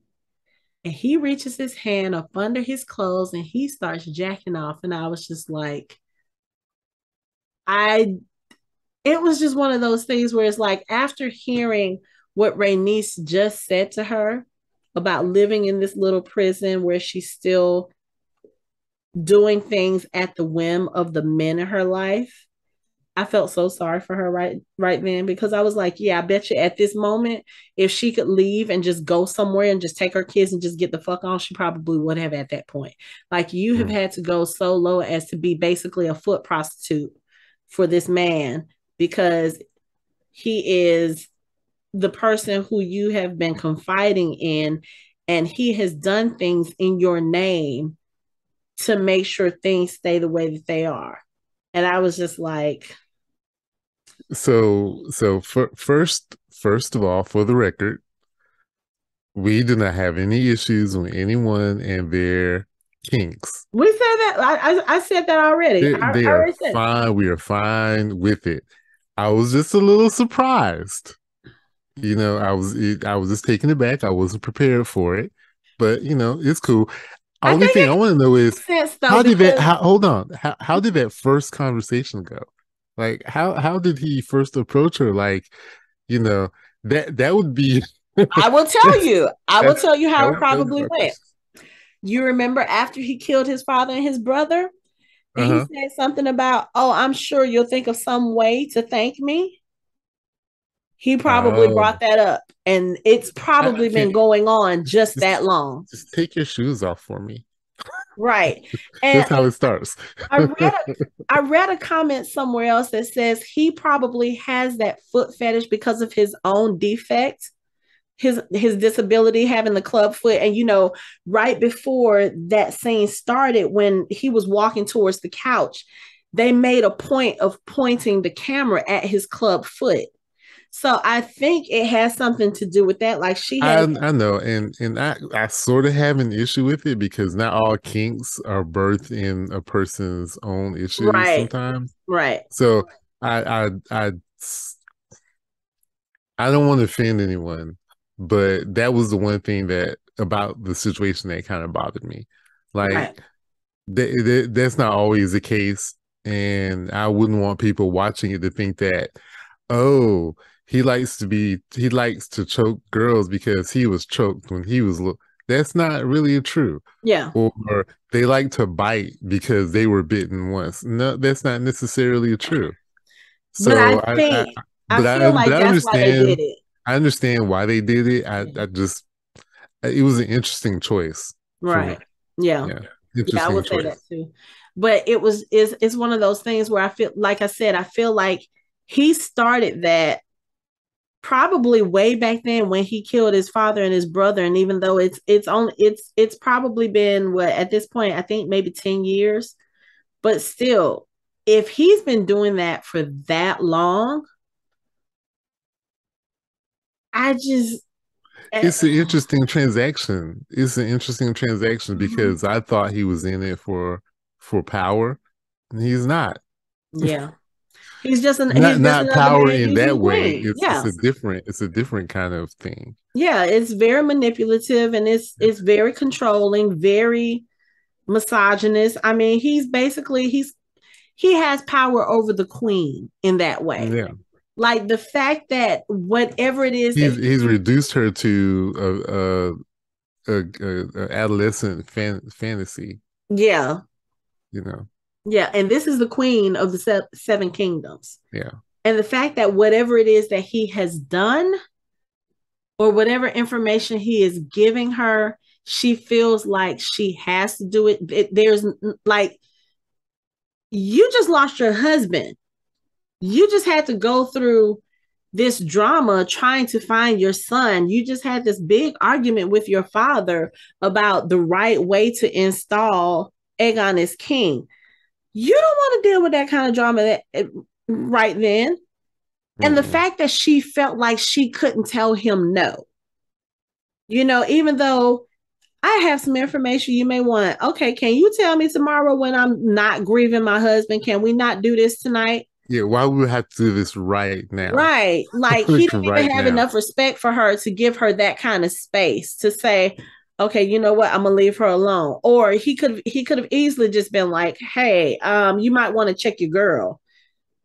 He could have given her that advice for free, which, of course, I know this is Game of Thrones, and the kind of character that he is, he does nothing for free. That would be like No. asking Littlefinger to give information and not expect something in return. So I get that. And the fact that I just made that comparison and we've called him Littlefinger at some point in this season, it fits.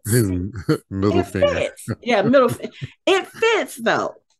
Because he's playing the same type of games. He's doing the same thing that Littlefinger did with Sansa, taking advantage of someone who is in a position where they don't have other people around them. Like, think about it. Alicent really is all alone because, and she said this even when they were younger, once she became the queen, she has no friends. She has no one around her. The one person who was closest to her that she was trying to fix that relationship, that person is now going to be lost to her forever because of the things that her father and his people are doing. Nobody has her best interest at heart. Nobody gives a fuck about Alicent. All they care about is putting Aegon on the throne, making him king. That's all they care about. They don't care about her. So the fact that she feels like this is her only avenue of getting information or of having some kind of companionship, I do feel for her. I do feel for her, and I kind of like the fact that they've put her in this position of vulnerability, not in the whole Lord Larys sense, but I mean just the fact that we see that all of this stuff that's happening now is not what she wanted. This was not the route she wanted to take. And you've seen those glimpses throughout the whole season of her wanting to be like, okay, but no, I support Rhaenyra. Okay, Viserys says she's going to be the queen. She's going to be the queen. Let her be the queen. As long as we don't threaten her, she'll leave me and mine alone. And I think she really felt that up until her dad got in her ear. And then she became paranoid. And then things just kind of spiraled from out of there. So it's kind of like the men of her life, as much as she has tried to protect them, as much as she has tried to serve them, they really have put her in this bad position, which, I mean, for most of us who are a little bit knowledgeable about Game of Thrones of history, we know this is not going to end well for her side of the family. Actually, it's not going to end well for either side of the family. But the fact that her father, in his quest for power, basically started the downfall of this generation and this family. You know, I feel really sorry for her. Are the Hightowers an extinct family? Are they extinct? I don't think they are extinct. But I'm not sure. I don't I know they don't have the same authority they had because the Tyrells rule the Reach. Yeah, but the Tyrells are descendants of the Hightowers. They are. Okay. Mm-hmm. But yeah, I don't know. I feel sorry for her and what she's about to endure. But going back to the coronation now.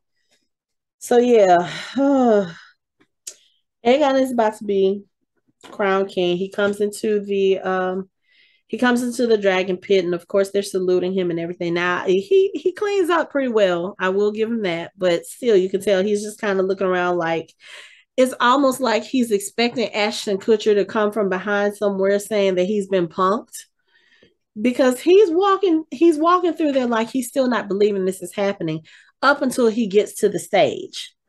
And in the midst of this, Rhaenys is in the crowd and she's kind of witnessing what's happening because she and Sir Eric have been ushered into the dragon pit along with everybody else. Sure. That's a that's a nice way of putting it.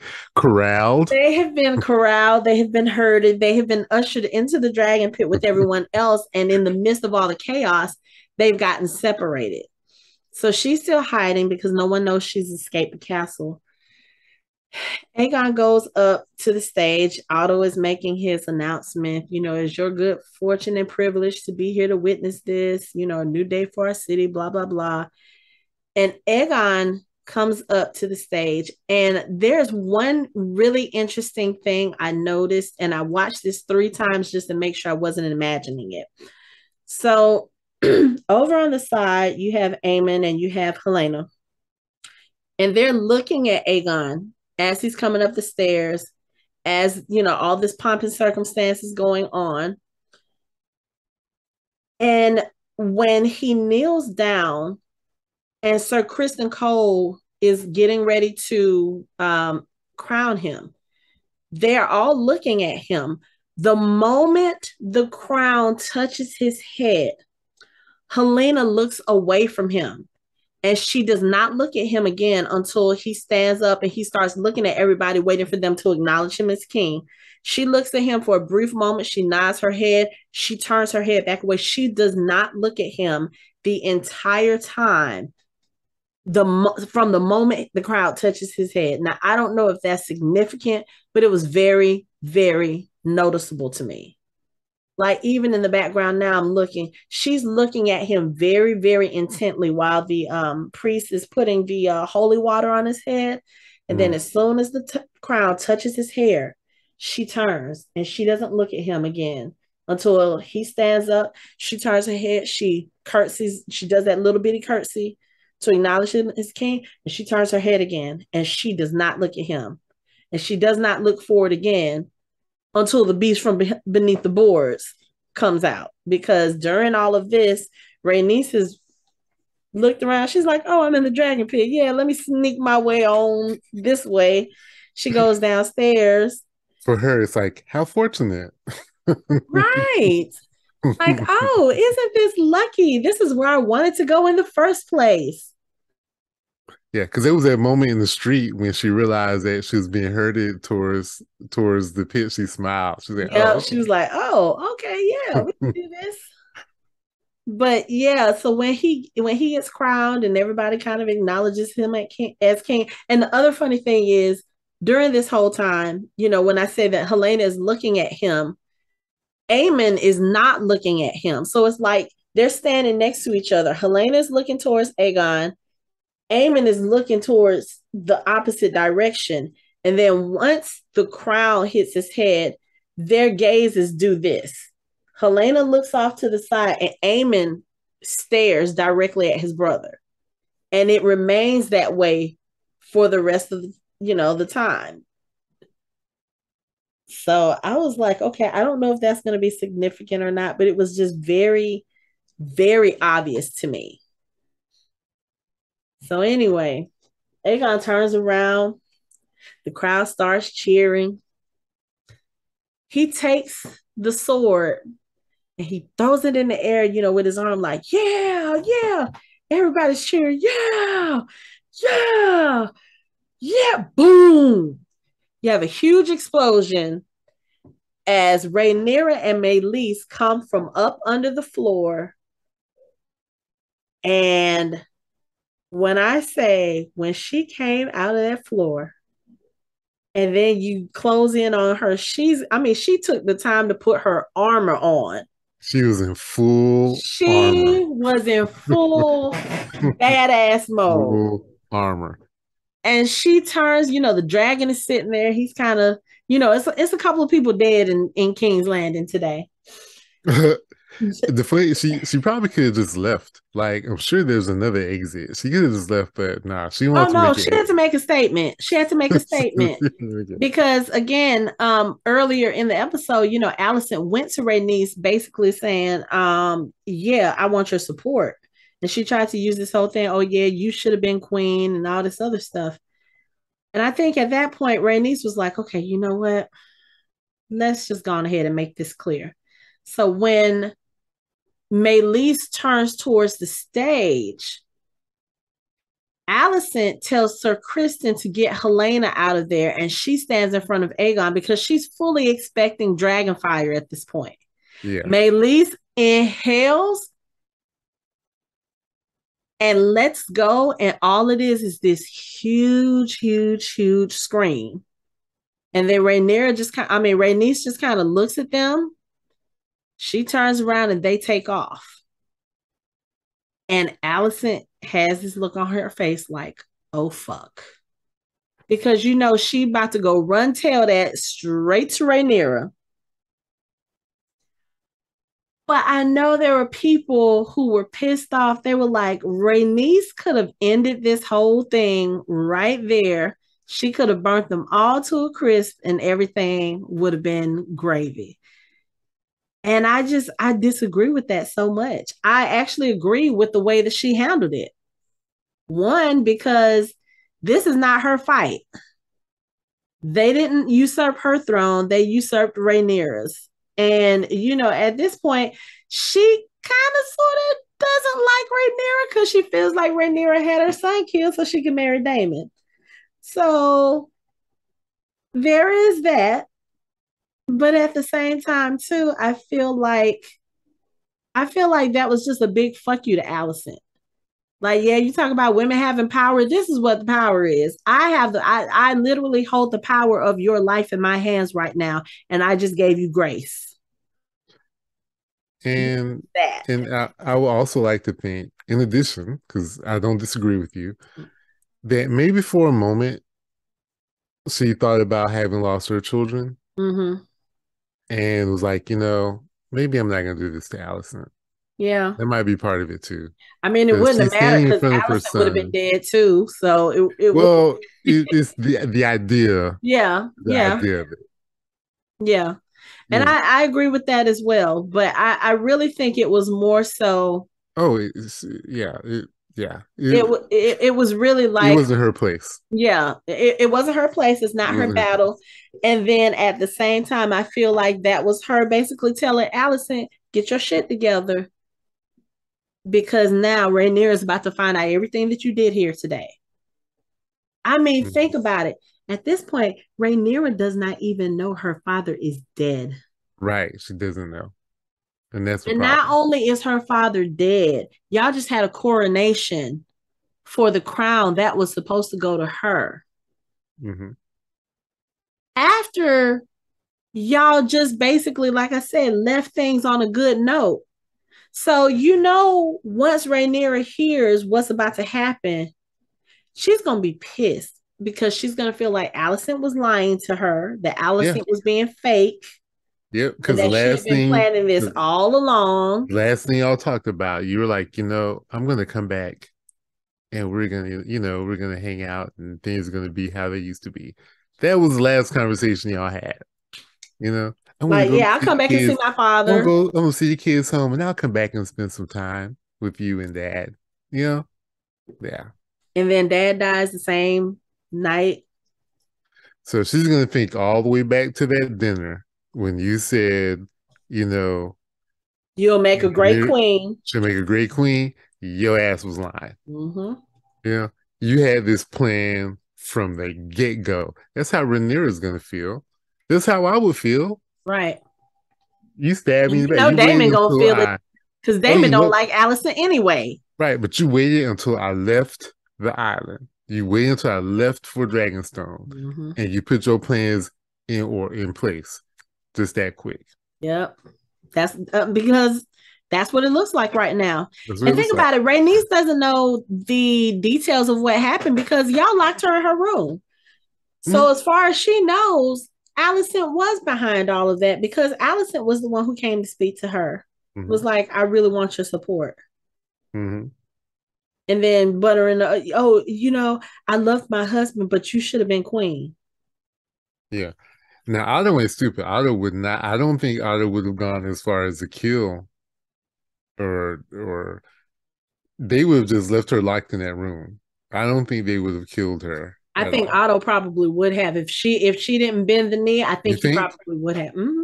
Oh, then he would have had all of Driftmark coming down on him at that point. Yeah, but at that point, you have to remember Lord Corliss is still in critical condition. They still don't know if he's going to make it or not. So at this Right. point, But if you there though that family, there are enough people in that family there who would not take kindly to y'all killing her for that they reason. haven't done anything about Vayman, and Vayman was actually their blood. Rhaenys just married into the family. Well, Vayman was being an asshole. Vaemond was being an asshole, but that still does not negate the fact that he was killed. And yeah, I agree a little bit, but then again, his guards would have been like, "Yeah, he ran his mouth a little bit too much." Yeah, you know, they'd be like, "What happened? What happened?" And if they told him what happened, they'd be like, "Oh, yeah." yeah, he called Damon's wife. He called the heir apparent But they wouldn't. a I mean, whore." but let's be honest. Even So, if they had killed her, Driftmark would not be able to really do anything because at this point now, if they they don't have leadership.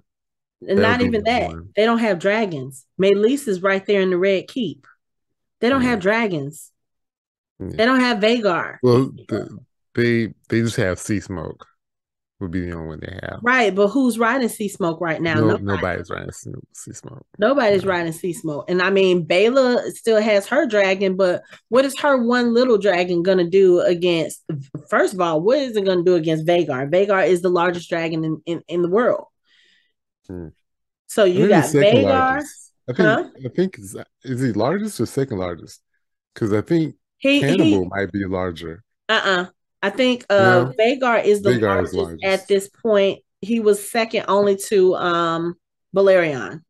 Yeah, So yeah, I mean, or even she was second only to Blair because Vagar is a oh girl. she, yes. Yeah. But yeah, so I think even at this point, if they did kill Rhaenys, there's not much Driftmark is gonna do. Now they may refrain from, helping out the Targaryens if and when it comes to war. But if they kill Rhaenys, where is Driftmark? Driftmark going straight to Rhaenyra.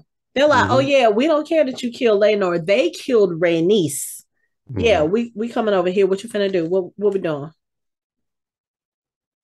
But I guess we'll see if that's gonna happen anyway. Cause we know Rhaenys is on her way to Rhaenyra right now. Yep. She about to run tell that, as Lori likes to say. So we only have one episode left, season finale. And then we have to wait until probably 2024 before we get any new episodes. I'm like, Yeah, because I think they said it's not going to be 2023. oh, absolutely. I don't even Yeah, think they I said it's not think going to be. they're supposed to start filming in January in Spain, is what I read. Okay. Yeah. So oh, so we're not at the Dance of Dragons yet, but we're about to get there. Because Rhaenys is not, I mean, Rhaenyra is not about to take kindly to any of this at Oh all. no. At all. No. No, no, no, no. At all. No, no, no. Oh. But you see what my screen name is. Danny would have said Danny it. would have said it. She would have. She would have. She would Danny have would have been like, said oh, it. you trying to take my throne?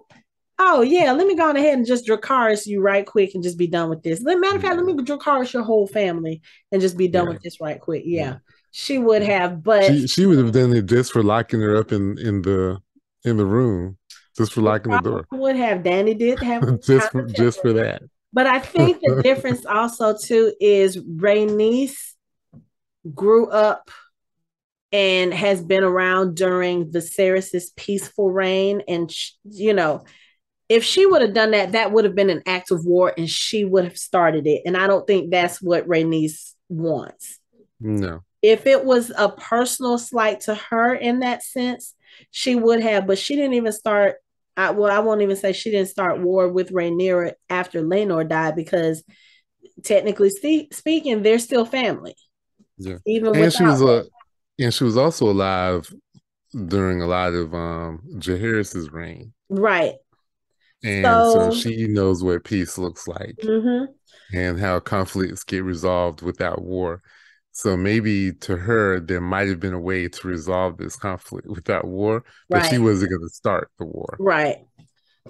And again, it's Rhaenyra's decision on how she wants to handle this because she's the one who's been slighted. Yeah. She literally has had her birthright stolen from her, as decreed by her father, the king.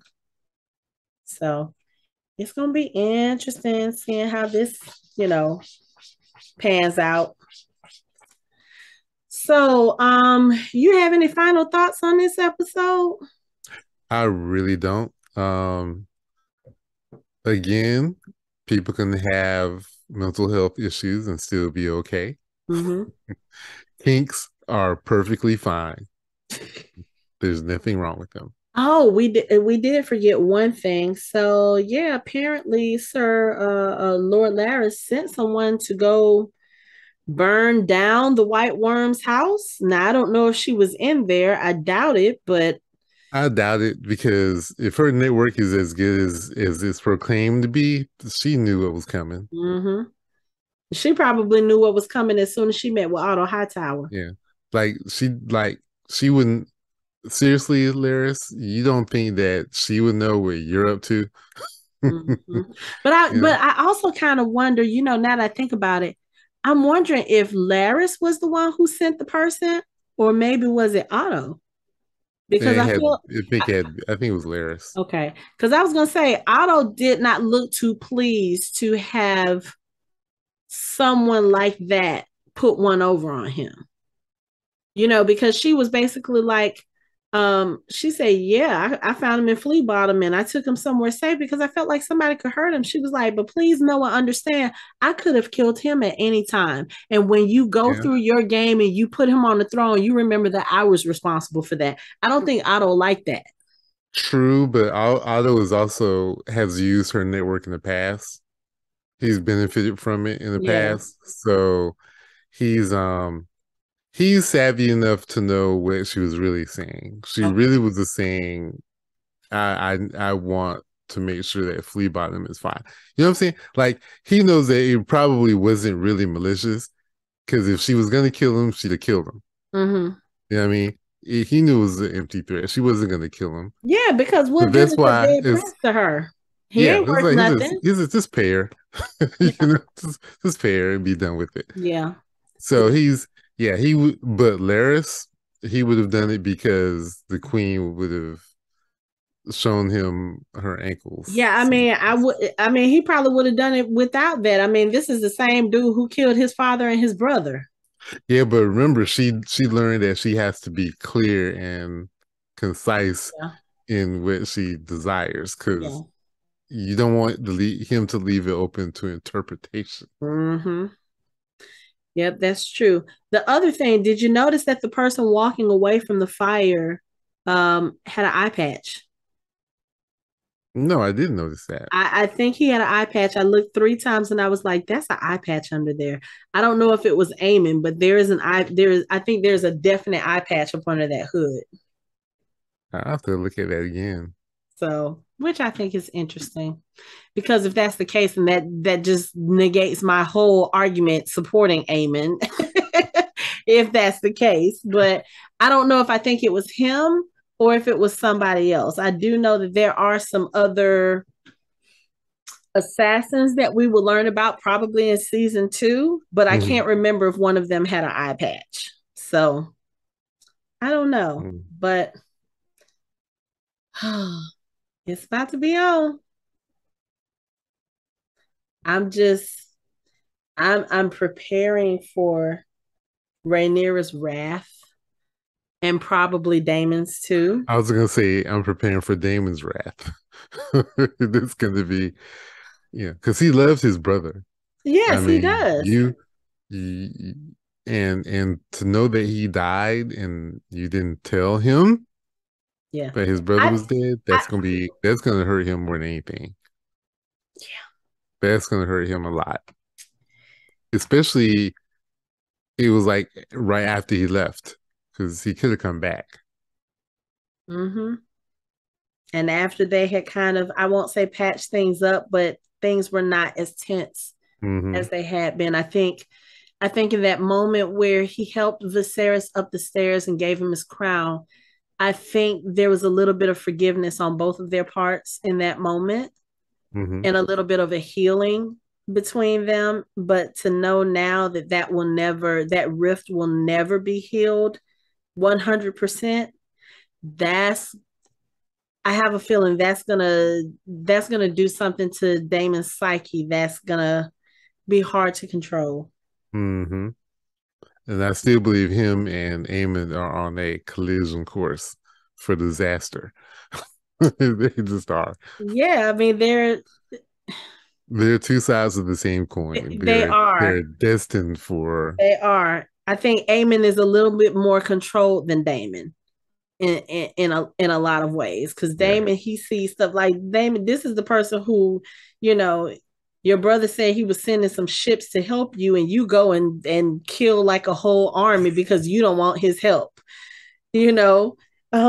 So yeah, this is the person who went and started the whole war in the Stepstones because he was like, "Oh, okay, you're not doing nothing. Yeah, I'm gonna go out here. You don't want to make me heir. You're gonna take that away from me. Yeah, I'm gonna go out here and kill something." So yeah, I think you're right. They are on a collision course. They are two sides of the same coin, and that is, I don't know if I don't think we'll get that in this season. I think at this point, especially since they focused on the high towers and that side of the story as far as Viserys' death and what it means, I think the next episode they probably will focus on Rhaenyra and how she responds to all of this. Yeah, because the title of the episode is The Black Queen, and Right. this episode was The Green Council. Mm-hmm. So I So I'm think sure the next episode is going to be from the Black's their perspective. perspective. Mm-hmm. Yeah. And then I don't think we're gonna get any war or any real fighting in this one next episode. We may get a little bit. I don't think so. But I think all We're of that probably not big going to get stuff. any. I think all of that big stuff is going to happen probably in the second season. I did read that they will not be doing any more time jumps, so we are done with the time jumps. And I But also that tells me that the dance is still not going to start. They may not even start next season. If they're not going to do any time jumps, if I'm remembering correctly, there's a lot of things that have to happen first. yeah. Some people got, yeah, there's some things that's got to happen first, and I can see them being able to stretch that stuff out over Yeah, 8 episodes. I don't think they'll stretch it the full season because we know that the Dance of Dragons is happening. We got to have some dragons fighting. So that's got to come in season 2. You can't go the whole season and not give us that. So I would say maybe about halfway through the season before the really, really big stuff starts happening as far as the dragons. But again, I don't know how long they're planning on doing this show. Like, I don't know how many seasons. I know I heard a rumor of 4 or 5 seasons.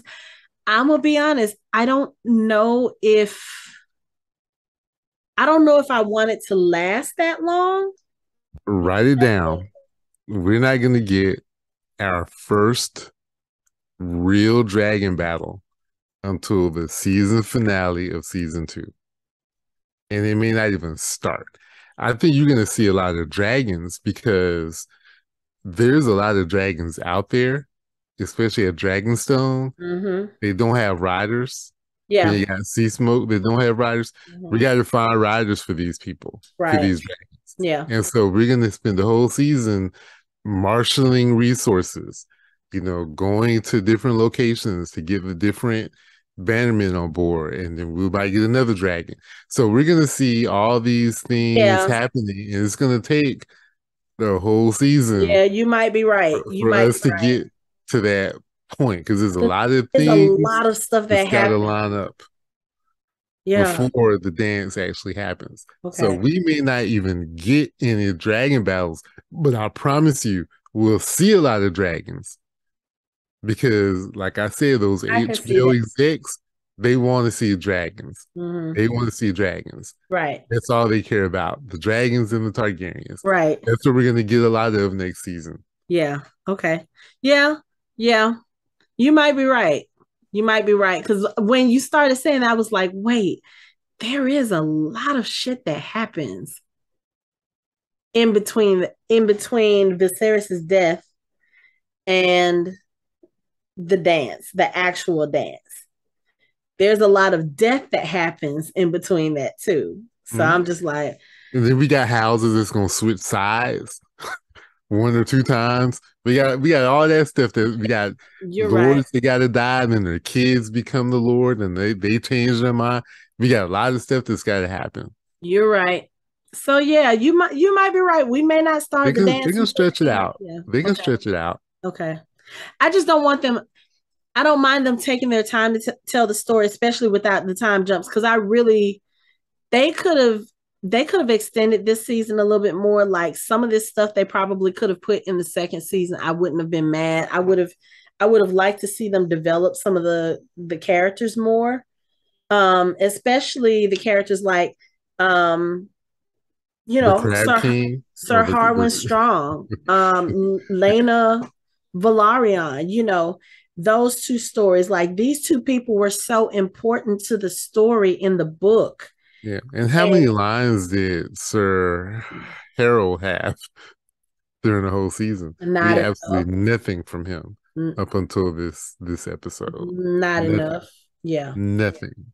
So, So well, I don't know. It's almost as if the show started out as a proof of concept, and then all of a sudden the execs were on board. Now, oh crap! Then they had to put a show together. yeah. I mean, That's what it felt like. okay. Yeah. That's what it felt like, especially after the other show got scrapped. Yeah. And I heard rumors. I heard rumors that Sea Snake was on the ropes too Now for that's the for thing. for for lack of dragons. I heard that it was on the ropes, but then I saw something more recently that says that George R. R. Martin has confirmed that they are moving forward with it. So I don't know which one is true. At this point, I'm like, I'm just going to wait until they say, oh, it's confirmed. This is what we're doing. We know that there are several spin-off ideas out there. I think the only one that we know that is happening so far is the Jon Snow spinoff. Mm-hmm. Everything else right now is just kind of on the table. So I'm not going to speculate too much about those. I would love to see something about the sea snake because, again, I feel like in this show, like they made him one of the most important characters, one of the most prominent characters of the show. But I still feel like his family was on the back burner. And then, to go through the whole thing of going through all of this drama off screen about making this prominent character a person of color and making his family, black, him being black, brother being black, kids being black, and now pretty much all of them are dead. It's like, what was the whole point What in, was the point? Mm-hmm. in the representation if you were just going to kill them off? So if they're going to do a sea snake story spinoff, I'm here for it. Maybe we can get all of them back and we can explore that story some more, just a little bit. But yeah, I'm just gonna wait and see what they say about it. I'm not gonna get my hopes up because again, I kind of had my hopes up for the other spinoff because my boy was in it and then they just kind of pulled it. So I was just kind of like, okay, you know what? I'll just wait until I start seeing trailers and I'll be like, oh, okay. Then I start Uh, getting excited. I was thinking, I said, the series that got canceled with the pilot was the lack of dragons and Targaryens. Yes. And so the only thing that might be keeping Sea Snake around is the potential of Rhaenys' courtship will include a dragon. So that is going to be probably the savior of that. Okay. So, and they may even write it to the point where she might be an integral part of his dominance of the Stepstones, like having a dragon on his side. Okay. So, I can see how it might be on the ropes because they got to convince them that, yeah, there's going to be a Targaryen and dragons. Mm-hmm. And they can be like, oh, okay, yeah, we might be down with that. Okay. The only reason why Jon Snow is going along is because It's Jon Snow. It's Jon Snow. So Jon Snow and the Wildlings, hopefully. So yeah, maybe there'll be a dragon. Who knows? Maybe they'll actually explore the fact that he's Aegon Targaryen the sixth. Yeah. Again, maybe